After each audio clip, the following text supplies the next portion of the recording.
Sakal Gunar Vande Guru Sri Charanarabindam.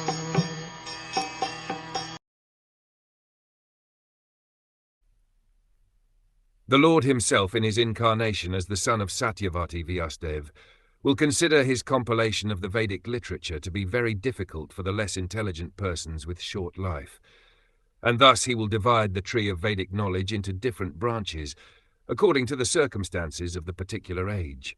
Herein Brahma mentions the future compilation of Srimad Bhagwatam for the short-lived persons of the Kali age. As explained in the first canto, the less intelligent persons of the age of Kali would be not only short-lived, but also perplexed with so many problems of life due to the awkward situation of the godless human society. Advancement of material comforts of the body is activity in the mode of ignorance according to the laws of material nature. Real advancement of knowledge means progress of knowledge in self-realization.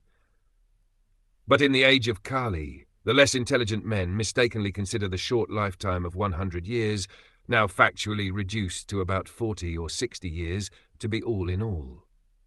They are less intelligent because they have no information of the eternity of life.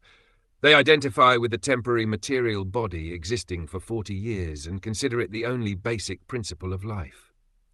Such persons are described as equal to the asses and bulls.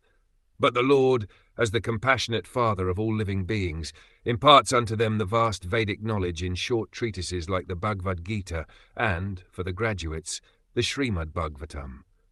The Purans and the Mahabharata are also similarly made by Vyasadeva for the different types of men in the modes of material nature. But none of them are independent of the Vedic principles.